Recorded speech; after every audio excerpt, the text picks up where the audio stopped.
नमस्कार मैत्रिणींनो, कवितास क्रिएशनमध्ये तुमच्या सगळ्यांचं स्वागत आहे. मी कविता सुभाष चव्हाण तुमच्यासाठी घेऊन आले आहे फ्रीमध्ये आरीवर्क क्लास. आज आपला क्लासचा 30वा दिवस आहे. तर बघा, आपण अगोदरच्या ह्याच्यात पाहिलेलं आहे, अगोदरच्या व्हिडिओमध्ये ह्या फ्रेंच नॉट आपण तयार केला सिक्वेन्स वापरून. तर आपण आता हे मी फुल तयार करून घेतलेलं आहे, पूर्ण चेन स्टिच करून घेतलेली ह्याला. आणि ह्या फुलामध्ये आपण सगळं जे वर्क करणार आहोत ते सगळं थ्रेडचं करणार आहोत. सगळं वर्क जे आहे ते आपलं सिल्क थ्रेडचं असणार आहे.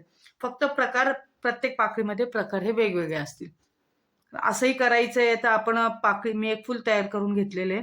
फक्त या फुलाला बघा साईडनी सगळीकडनं चेन स्टिच करून घेतलेली. फक्त आपली नॉर्मल चेन स्टिचने आकार काढून घेतलेले. मला असं वाटतं हे फुल सुद्धा मी तुम्हाला दाखवलेलं आहे करताना.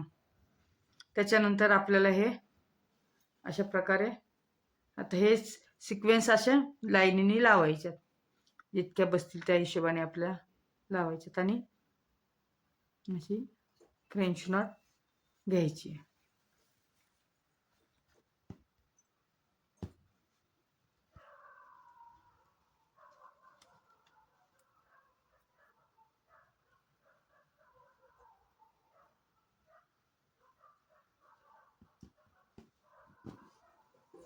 अशी फ्रेंच नॉट घ्यायची.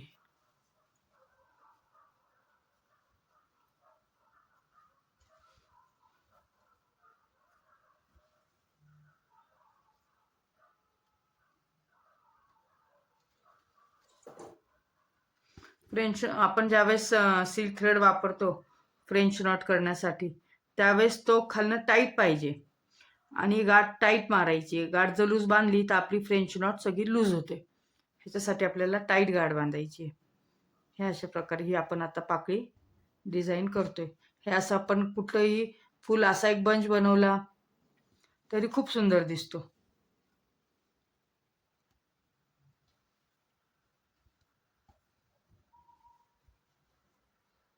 पहिली सिक्वेन्स ठेवायची आपण, त्याच्यानंतर त्याच्यावर सिक्वेन्स कसं एक सिक्वेन्सच्या साईडला दुसरी सिक्वेन्स असं ठेवायचंय, म्हणजे ते दिसायलाही छान व्यवस्थित दिसेल. माझ्या चॅनलला जे नवीन पाहतात लोक व्हिडिओ, त्यांनी लाईक करा, शेअर करा, सबस्क्राईब करा.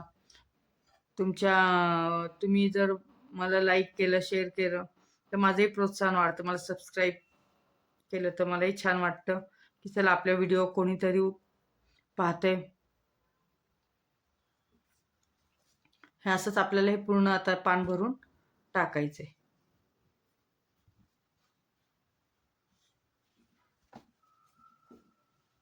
काही नाही, खालनं सुई वर काढायची, वर सिक्वेन्स ठेवायची आणि त्याच्यातनं गाठ मारून घ्यायची.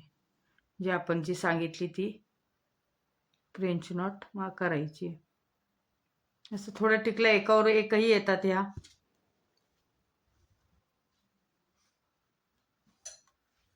फक्त त्या पाकळीच्या बाहेर जाऊन द्यायच्या नाहीत आपल्याला.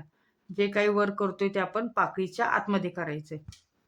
बाजूने आपण पहिली बॉर्डर करून घेतलेली आहे, त्यामुळे आपल्याला बॉर्डरच्या बाहेर काही ते जाऊन द्यायचं नाही.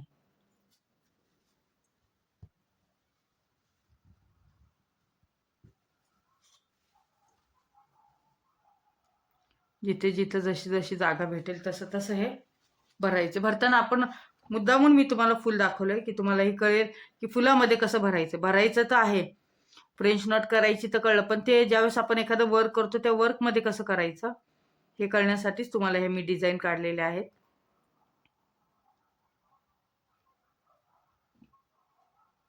आपण कुठल्याही आकारामध्ये मग हे आपण भरू शकतो, जसं पाहिजे तसं आपल्याला. कोणता जो मॅचिंगचा धागा घ्यायचा. साडीला 2 कलर असतात, कस्टमरच्या रिक्वायरमेंटप्रमाणे, त्यांच्या आवडीप्रमाणे.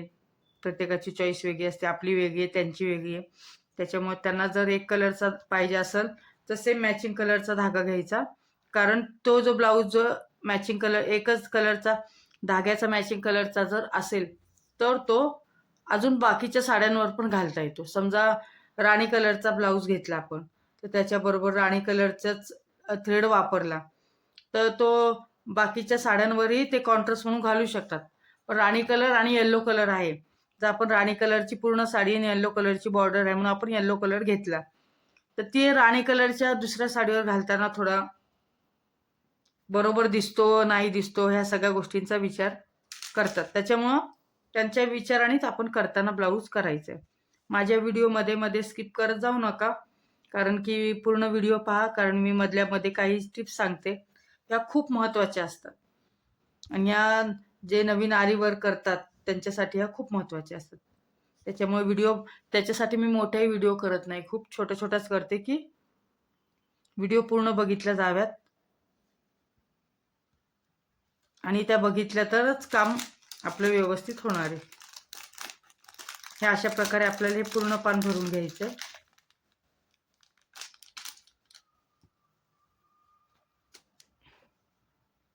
अशी सिक्वेन्स घ्यायची आपली जवळ एक. सिक्वेन्स कसं होतं ते पातळ असल्यामुळे जास्त उडतात.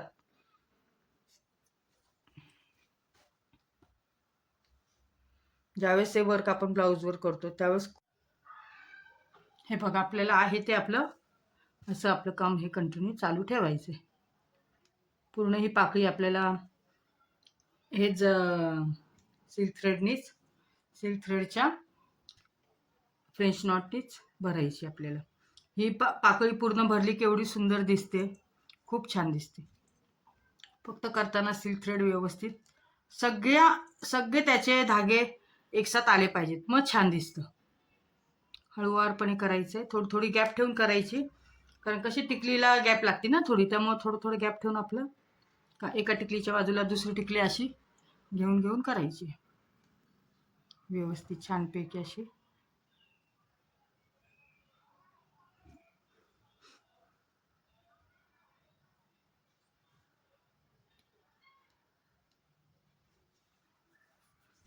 हे आपण मी बाहेरनं हे घेतली आहे, मग राऊंड करायचं आणि मग त्याच्यामध्ये आपल्याला सिक्वेन्स घालायची. त्याच्यानंतर मग आपल्याला सिक्वेन्स टाकायची. मला दिसतंय ना मी काय करते बरोबर. अशा प्रकारे आपल्याला ही जी पाकळी जी आहे ती पूर्ण आपल्याला कंप्लीट करून घ्यायची.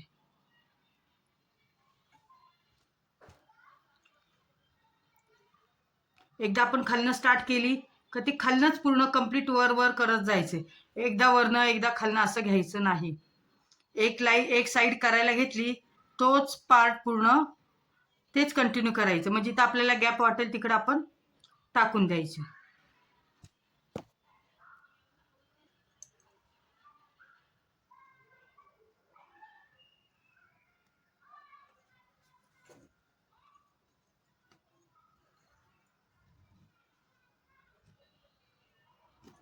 असंच हे काम आपल्याला चालू ठेवायचं. ही पाकळी पूर्ण भरल्यानंतर इतकी सुंदर दिसेल. आणि असंच आपलं रोजचं हे थ्रेड वर्कच राहणार आहे. या पूर्ण फ्लावरचं हे फ्लावर जे पूर्ण आहे वेगवेगळ्या प्रकारचं थ्रेड वर्क ह्याच्यामध्ये राहणार आहे आपलं.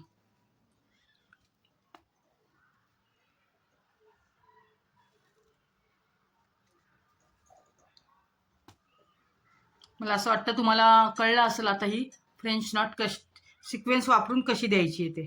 आता सुरुवात आहे बघा, इथं ही लाईन संपली आहे, मी इकडनं सुरुवात केली आहे.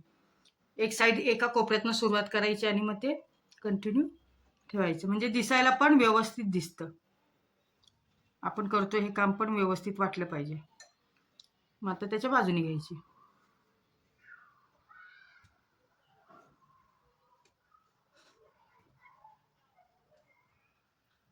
ब्लाऊजमध्ये खूप वापर होतो या गोष्टींचा.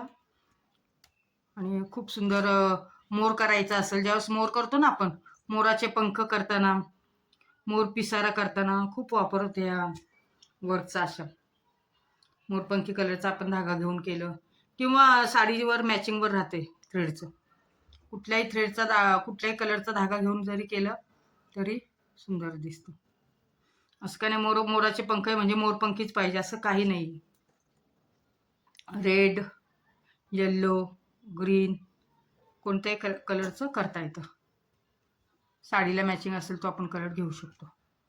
मग अशा प्रकारे हे पूर्ण कंप्लीट करून घ्या. आणि माझा व्हिडिओ पाहिल्याबद्दल थँक्यू.